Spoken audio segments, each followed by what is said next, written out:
All right, let's do it.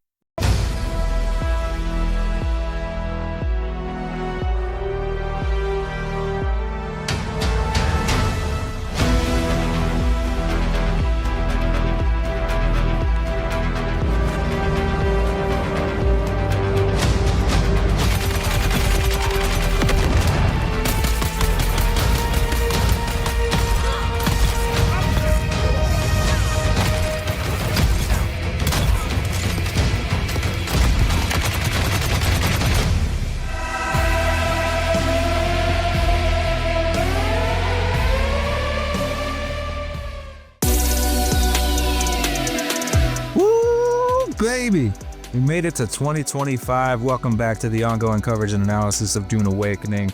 My name is Niz. Let's get right into it. First of all, resource. You think those are regular rocks? Who are you fooling? The desert is full of resources to plunder. Lots of good stuff to see here. Apparently we got some copper, some iron, what looks like sandstone, maybe some other things. Seemingly nothing interesting in this photo, but I would say the desert out here looks a little different from the normal sand. Maybe we're seeing something like quicksand, maybe some different kind of sand. Next up, we see what looks to be a Harko Stronghold, some kind of a base, maybe one of these large faction houses that we're going to be having to infiltrate for certain quest missions, things like that. Architecture that we haven't really seen yet in any of the other visuals, so that was interesting. Let's get right on into some of the more tasty tidbits. First of all, I've got a working theory that we might be looking at the actual third faction here. My guess is going to be smugglers. Blue garments. Going by the Dune Spice Wars appearance of the smuggler class, we see that they have a blue color oriented with their faction.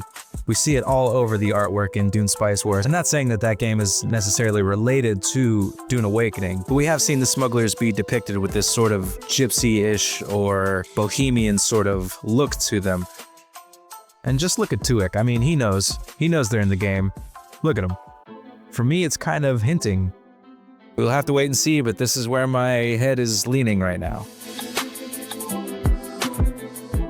We then see some frame comparisons of the new 4K DLSS 4 that's going to be featured in Dune Awakening. There's been some contention of people that are not too happy with this, seeing it as a cheap shortcut to get optimization instead of optimizing the game. I don't believe that's the case here. This is just an option for people that can't afford more expensive cards, which you can't be mad about. This shot, which is very interesting, we see a new set of armor. We also get to see the minigun or the chain gun that the Harkonnen Outcast was holding in the Gamescom footage. I'm not sure what this armor class is supposed to be, but it does look pretty interesting.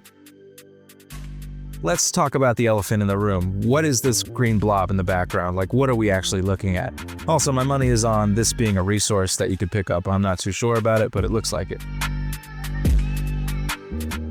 Moving on, I don't even care if they let us cook on this thing. This is definitely some sort of a cooking furnace, little campfire thing, and I'm going to cook on it even if they don't want me to. Also, something interesting to note. If we zoom in, we see this enemy holding a weapon that does look familiar, but if you notice, the round that it fires actually looks to explode with a fireball, as if to suggest an incendiary round. I'm going to let you be the judge on that one, but that is what I pulled from that. Next up, we notice this floating entity. Perhaps we are supposed to shoot them down. There's loot in them. I'm not sure what that is supposed to be just yet.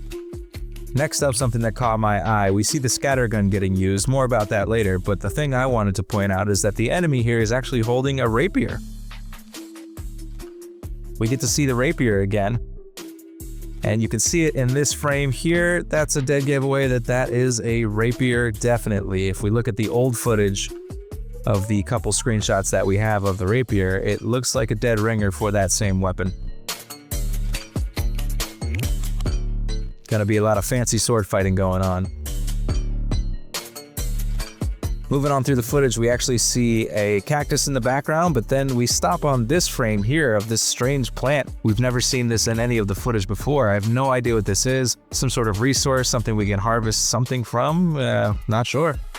Next up, we see the Crispy Boy back in action. Fan favorite, the flamethrower is going to be turning up the heat on the sands of Arrakis. It looks glorious in slow motion, and with the DLSS 4, it's looking like it's going to be a good time. But I'm paying attention to what these red things are in the background. These look shiny and I want them. I don't know what they are, but I want them.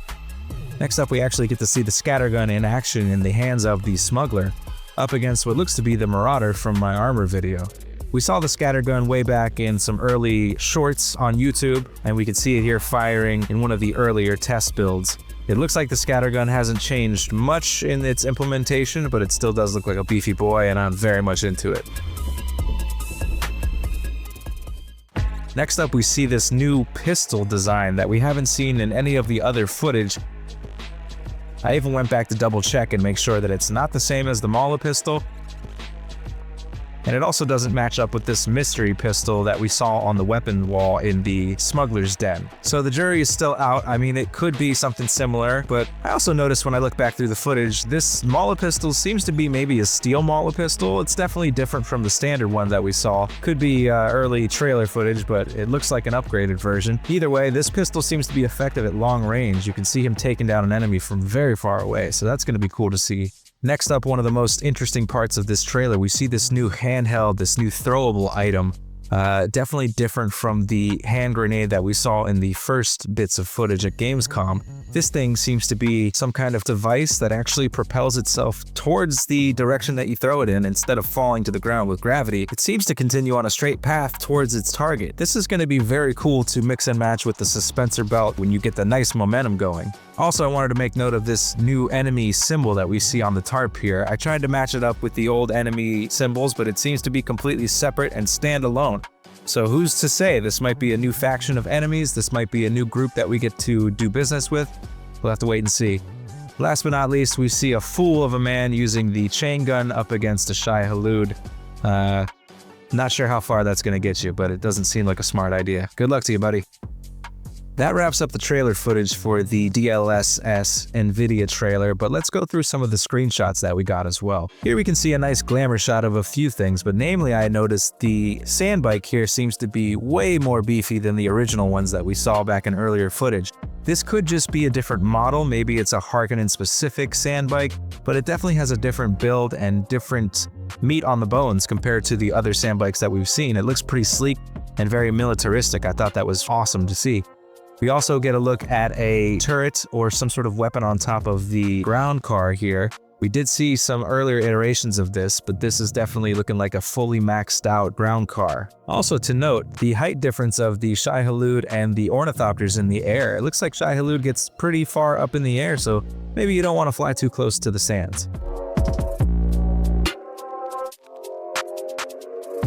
Alright, this image is chock full. Stick with me. Let's see. We see helmets on tables, helmets in hands, ornithopters on carpets, vases, vases, vases, vases, spice hookah, really badass furniture, new armor sets, hangable faction banners, and leaning, it looks like. We also see in the architecture a striking resemblance to the shot of Jessica on Caladan back in the alternate futures trailer that we saw. Needless to say, this is a glimpse of what your base can look like once you've attained some good wealth on Arrakis. It looks pretty swanky. Next up, we see maybe our first evidence of a Crysknife here in the hands of this soldier, up against a man who seems to be holding a different knife altogether, so we might be seeing two melee weapons here, but it is a stark difference from the Chom sword that we saw in the earlier footage, which is a much longer blade, and it does seem to be different from this weapon as well, because it seems to be a medium length and it looks to be made out of worm tooth in material. Next up, we see a possible shot of Arrakeen here, but the more important thing is I think we're looking at three factions, the Atreides, the Harkonnen, and possibly the Smuggler, all contained in this one image. I'm not able to confirm that, of course, but I do think they did that sneakily. The other thing I found interesting was these placeable helmets. They seem to be all over the place, and this really cool shoulder piece on this Harkonnen armor that we hadn't seen yet. Definitely something to keep an eye on there. Next up, we see a shot of two faction ornithopters flying out to the Spice Blows, the Atreides and the Harkonnen ornithopters. We thought they looked like this earlier, but it appears that the Harkonnen ornithopter is the one that we saw in the Gamescom footage, as confirmed in this screenshot. The Atreides ornithopter was confirmed in this screenshot, it looks like, and we have seen it in a few different shots throughout the months from the earlier footage. The jury is still out on this style of ornithopter. It could be the third faction, we're not sure. I know the smugglers are in this game. Alright, that's gonna do it. Happy to be back in 2025. If you're enjoying the channel, please like and subscribe, and we will catch you around the bend for the latest Dune Awakening news. Keep it locked. Peace!